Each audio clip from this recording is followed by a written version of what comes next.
Section 30. Sanjaya said, I did thee farewell, O divine ruler of men.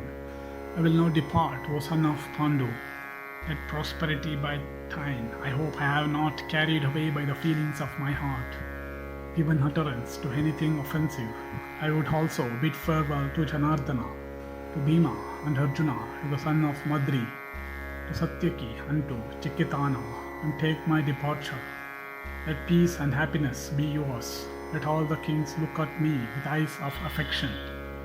Yudhishthira said, Permitted by us, O Sanjaya, take your leave. Peace to thee. O learned man, thou never thinkest ill of us. Both they and we know thee to be a person of pure heart, in the midst of all in the court of the Kurus.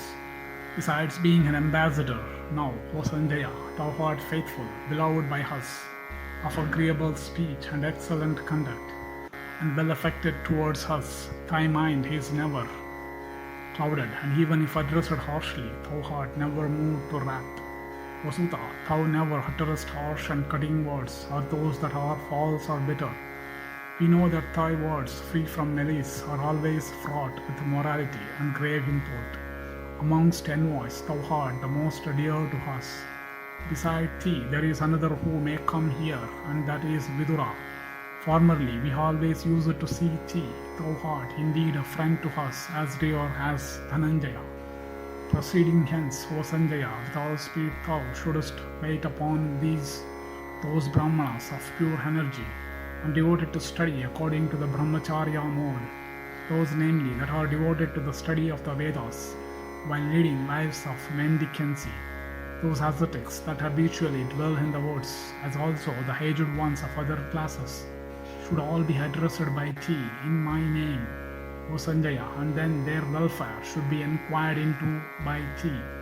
O Suta, repairing on to the priest of King Dhritarashtra, as also on to his preceptors and Ritvids, thou shouldest address them and enquire after their welfare, even amongst them that are, though not well born, at least aged, endued with energy, and possessed of good behavior and strength, who remembering speak of us and practice according to their might. Even the least virtue should first be informed of my peace, O Sanjaya, and then shouldest thou enquire after their welfare. Thou shouldest also enquire after the welfare of those that live in the kingdom carrying on trade, and those that live there filling important offices of state. Our beloved preceptor Drona, who is fully versed in morality, who is our counselor, who had practiced the Brahmacharya vow for mastering the Vedas, who once again hath made the science of weapons full and complete, and who is always graciously inclined towards us, should be greeted by thee in our name. Thou shouldest also enquire into the welfare of Ashwatthama, endued with great learning, devoted to the study of the Vedas, leading the Brahmacharya mode of life, possessed of great activity, and like unto a youth of the Gandharva race, and who besides hath once again made the science of weapons full and complete. Thou must also, O Sanjaya, repair to the abode of Kripa, the son of Saradvat, that mighty car warrior and foremost of all persons, having knowledge of self, and repeatedly, saluting him in my name, touch his feet with thy hand. Thou shouldest also, touching his feet, represent me as hail unto that foremost of the Kurus, Bhishma, in whom are combined bravery and abstention from injury, and asceticism and wisdom and good behavior, and Vedic learning and great excellence and firmness. Saluting also the wise, venerable, and blind King Dhritarashtra, who possessed of great learning and reverential to the world, is the leader of the Kurus. Thou shouldest also, O Sanjaya, enquire, O sire, about the welfare of the eldest of Dhritarashtra's sons, Suryodhana, who is wicked and ignorant and deceitful and vicious, and who now governs the entire world. Thou shouldest also enquire about the welfare of even the wicked Dusasana, that mighty bowman and hero among the Kurus, who is the hanger of Duryodhana, and who possesses a character like that of his elder brother. Thou shouldest, O Sanjaya, also salute the wise chief of the Valhikas, who always cherishes no other wish save that there should be peace among the Bharatas, I think thou shouldst also worship that Somadatta, who is endued with numerous excellent qualities, who is wise and possesses a merciful heart, and who, from his affection for the Kurus, always controls his angers towards them. The son of Somadatta is worthy of the greatest reverence among the Kurus. He is my friend and he is a brother to us. A mighty bowman and the foremost of car warriors, he is worthy in all respects. Thou shouldst, O Sanjaya, inquire after his welfare along with that of his friends and counselors. Others there are of youthful age and of consideration among the Kurus, who bear a relationship to us like that of sons, grandsons, and brothers.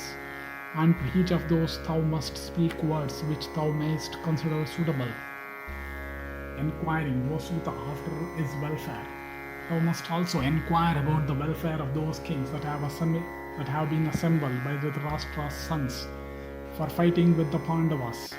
This is the Kekayas, the Vasatis, the Salvakas, the Hamvashtas, and the leading Trigartas, and of those endued with great bravery that have come from the east, the north, the south, and the west, and of those that have come from hilly countries, in fact, of all amongst them that are not cruel and that lead good lives. Thou shouldst also represent all those persons who ride on elephants and horses and tigers, and who fight on foot, that mighty host composed of honorable men, that I am well, and then thou must inquire about their own welfare. Thou must also inquire about the welfare of those that serve the king in the matter of his revenue, or as his doorkeepers, or as the leaders of his troops, or as the accountants of his income and outlay, or as officers constantly occupied in looking after other important concerns. Thou must, O sire, also inquire about the welfare of Dhritarashtra's son by his Vaishya wife, that youth who is one of the best of the Kuru race, who never falls into error, who possesses the vast wisdom, who is endued with every virtue, and who never cherishes a liking for this war. Thou shouldst also ask about the welfare of Chitrasena, who is unrivaled in the tricks of dice, whose tricks are never detected by others, who plays well, who is well versed in the art of handling the dice, and who is unconquerable in play but not in fight. Thou must also, O sire, inquire about the welfare of Sakuni, the king of the Gandharvas, that native of the hilly country who is unrivaled in decideful games at dice, who enhances the pride of Dhritarashtra's son, and whose understanding naturally leads to falsehood. Thou must also inquire about the welfare of Karna, the son of Vikartana, that hero who is ready to vanquish alone and unassisted, mounted on his car, the Pandavas whom no one dares assail in battle, that Karna who is unparalleled in deluding those that are already deluded. Thou must also inquire about the welfare of Vidura, O sire, who alone is devoted to us, who is our instructor, who reared us, who is our father and mother and friend, whose understanding finds obstruction in naught, whose scheme reaches far, and who is our counselor. Thou must also salute all the aged dames, and those who are known to be possessed of merit, and those who are like mothers to us, meeting them gathered together in one place. Thou must tell them, O Sanjaya, these words at first. Ye mothers of living sons, I hope your sons comfort themselves towards you in a kindly, considerate, and worthy way. Thou must then tell them that Yudhishthira is doing well with his sons. Those ladies, O Sanjaya, who are in the rank of our wives, thou must ask as to their welfare also, addressing them in these words. I hope you are well protected. I hope their fair fame hath suffered no injury. I hope you are dwelling within your abodes blamelessly and carefully. I hope you are comforting yourselves towards your fathers-in-law in a kindly, praiseworthy, and considerate way. You must steadily adopt such a conduct for yourself as will help you to win your husband's favor. Those young ladies, O Sanjaya, who bear a relationship to us like that of your daughters-in-law, who have been brought from high families, who are possessed of merit, and who are mothers of children, thou must meet them all and tell them that Yudhishthira send his kindly greetings to them. Thou must, O Sanjaya, embrace the daughters of your house and must ask them about their welfare on my behalf. Thou must tell them, may your husbands be kindly and agreeable. May you be agreeable to your husbands. May you have ornaments and cloths and perfumery and cleanliness. May you be happy and have at your command the joys of life. May your looks be pretty and words pleasant. Thou must ask, O sire, the women of the house as to their welfare. Thou must also represent unto the maid-servants and man-servants. There may be of the Kurus, and also the many hump-backed and lame ones among them, that I am doing well, and thou must then ask them about their welfare. Thou must tell them, I hope Dhritarashtra's sons still vouchsafes the same kindly treatment to you. I hope he gives you the comforts of life. Thou must also represent unto those that are defective in limb. Those are imbecile, the dwarfs to whom Dhritarashtra gives food and raiment from motives of humanity. Those that are blind and all those that are aged, as also to that many that have used only of their hands, being destitute of legs, that I am doing well, and that I ask them regarding their welfare, addressing them in the following words.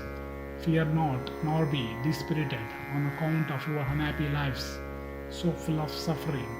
No doubt sins must have been committed by you in your former lives. When I shall check my foes and delight my friends, I shall satisfy you by gifts of food and clothes. Thou shouldest also, O sire, at your request, inquire after the welfare of those that are masterless and weak, and of those that vainly strive to earn a living, and of those that are ignorant, in fact, of all those persons that are in pitiable circumstances. O charioteer, meeting those others that coming from different quarters have sought the protection of the Dhritarashtras, and in fact all who deserve our greetings. Thou shouldest also inquire about their welfare and peace. Thou shouldest also inquire about the welfare of those who have come to the Kurus of their own accord, or who have been invited, as also of all the ambassadors arrived from all sides, and then represent unto them that I am well. As regards the warriors that have been obtained by Dhritarashtra's son, there are none equal to them on earth. Virtue, however, is eternal, and virtue is my power for the destruction of my enemies. Thou shouldest, O Sanjaya, also represent unto Suryodhana, the son of Dhritarashtra, the following. The desire of thine which torments thy heart, viz. The desire of ruling the Kurus without a rival, is very unreasonable. It had no justification. As for ourselves, we will never act in such a way as to do anything that may be disagreeable to thee, O foremost of heroes among the Bharatas. Either give me back my own Indraprastha or fight with me. Thus endeth section 30 in the Sainyodyoga Parva of the Udyoga Parva.